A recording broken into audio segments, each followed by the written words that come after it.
السلام عليكم.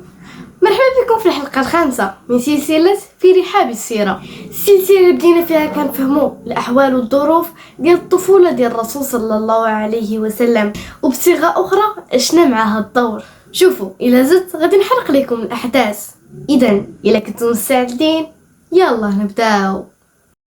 إلا بغينا نكملوا القصة غير خصنا نرجعوا للأحداث الأخيرة. شفنا في الحلقة اللي قبل كيفاش بدات حرب الفجار وكيفاش اندلعات ديك الحرب كامله بسبب داك الراجل اللي سميتو براد.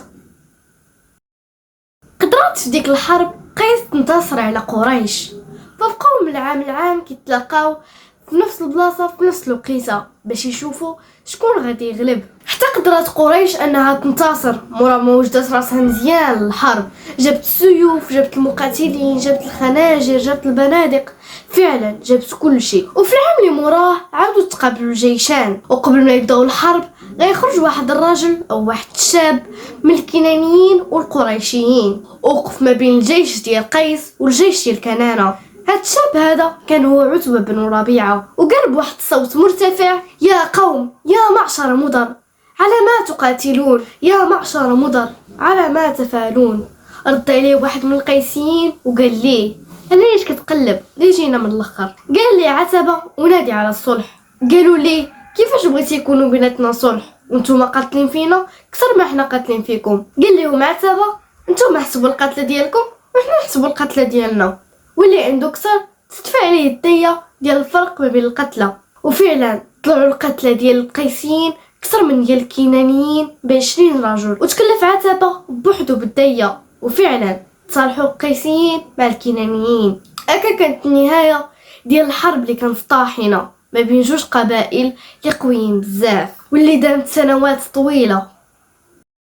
والحقيقه ان مشاركه ديال الرسول صلى الله عليه وسلم في هذه الحروب قليله، يعني ما متاكدينش منها. فهاد الوقيته حنا وصلنا ملي كان عند الرسول صلى الله عليه وسلم 20 سنه، وكانت من علامات حفظ الله لرسوله ان الرسول صلى الله عليه وسلم عمرو شرب الخمر او كلام من الذبائح او انه سجد لصنم، عمرو دار هادشي. كان مميز بين شباب قريش في هضرته، في اخلاقه، في هيبته، في كل شيء يعني، وكانوا كيسمعوا عليه بالاسم ديال الصادق الامين. وزيد عليها انه كان بارع في التجاره، كان كيمشي يبيع في الشام وبلايص اخرين، وزيدوا انه ملي كيرجع بالمضاعفات ديال الربح ديالو. هذه بطبيعه الحال من البركه ديال الله سبحانه وتعالى، وما كثرت انه بارع في التجاره تشهر ما بين القوم ديالو. بسبب هاد الصفات الحميده وانه بارع في التجاره غتسمع به واحد المراه.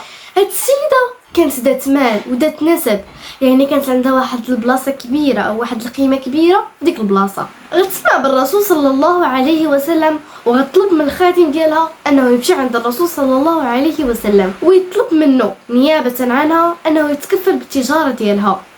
واش عرفتوا شكون هي هاد السيده بعدا؟ هي ام المؤمنين خديجه بنت خويلد رضي الله عنها، بحكم انها كان لاباس عليها وكانت كتصيفط رجال باش يريبوا على التجاره ديالها. وفعلا قبل الرسول صلى الله عليه وسلم على الطلب ديال خديجه، وسافر للشام مع الغلام ديالها ميسره. وداكشي اللي شاف ميسره من محمد صلى الله عليه وسلم فاجئوا بزاف، فكان مندهش من الطريقه اللي كان كيعاملوا بها. فعمر كان ان سيد من الاسياد ديال القبيله يعاملوا بديك الطريقه. يقال انهم اللي وصلوا ناقش واحد السيد بخصوص البضاعه وقال ليه: انا مصدقتش، احلف باللات والعزى. فقال لي الرسول صلى الله عليه وسلم: لا والله لا احلف باللات والعزى.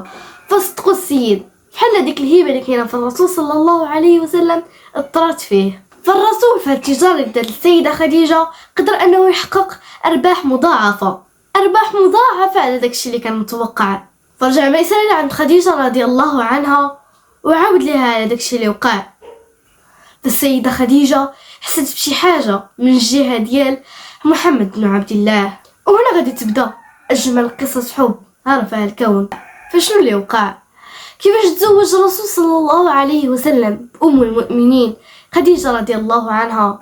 الحلقة الجاية شابعة تفاصيل وأحداث. هنا تكون سرت الحلقة ديال اليوم. دمتم في رعاية الله وحفظه، إلى اللقاء.